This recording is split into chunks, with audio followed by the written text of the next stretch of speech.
700 मुनियों पर उपसर्ग चल रहा है।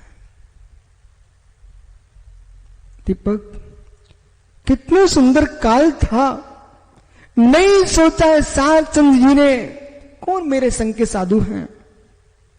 आज किसी साधु पर कष्ट उपसर्ग आ जाए तो संघों के साधु आचरण क्या बोलते हैं, मेरे संग में नहीं है, दूसरा संघ है।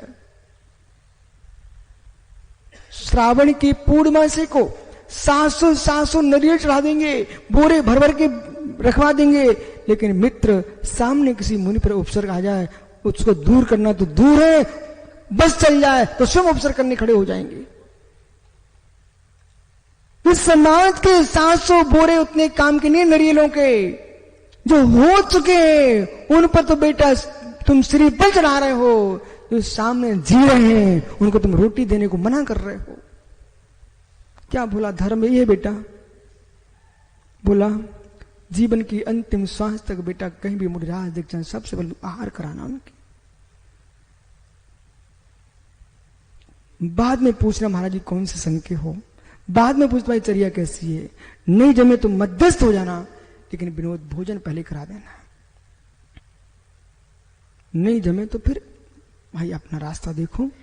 लेकिन किसी साधु को हम तो ये करें, भिखारी को रोटी मत छीनना, तुम दिगंबर मुनियों के लिए साक्षात नियम दिलवा रहे हैं लोग कि मेरे संग के अलावा किसी को चौका मत लगाना, ये घोर उपसर्ग है और घोर कर्म का बंध है। बेटा ऐसा कोई नियम मत लेना, देश के समाज से मेरा कहना है कोई नियम नहीं है कि ईर्ष्या से युक्त होकर कोई साधु नियम दिलाए कि किसी साधु को चौके मत लगाना। एक पशु को अंतरा डालने में मेरे मित्र अहिंसा व्रत में दोष लगता है। अहिंसा में दोष लगता है, समझ सागर सुनाई पड़ रहा है क्या? नहीं तुम सोचो बोले हम ही श्रेष्ठ हैं, चौका मत लगाना, किसी को मना कर दो सबको। नहीं मित्र, धरती के देवता दिगंबर मुनि, हम तो उनके चरणों की बलिहारी हैं। सभी मुनिराजों को अपनी गृहस्थ अवस्था का ध्यान करना चाहिए। एक मुनिराज मिल जाके दौड़ते थे अपन सब, मुझे दूसरे का पता नहीं, मुझे अपना तो पता है। ये बल्लू भाई के पिताजी थे पंडित जी मेरचंद जी,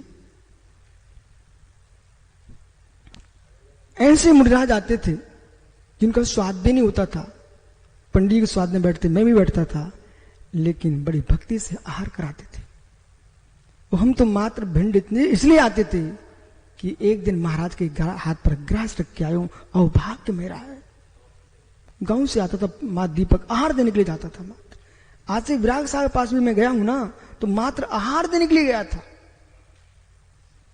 उनके संग में बाहुली सागर जी थे, उनका नियम था बिना यज्ञोपवीत के आहार नहीं लेते थे, शुद्ध जल के त्यागी से लेते थे, तो मैं आहार देने के लिए गया था।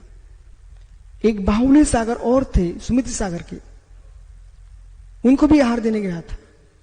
मित्र कभी भगवान की पूजा और मुनियों के दान कहीं, जिनको श्रेष्ठ मुनि बनना हो तो भगवान की पूजा और साधु के दान कभी छोड़ना नहीं बेटा। अभिषेक साक्षात सुंदर, कितने सुंदर भगवान महावीर स्वामी की प्रतिमा विराजमान है, तब भी बेचारे कोई अभिषेक के बिना भोजन कर लें, उनसे बड़ा अभागा कौन हो सकता है।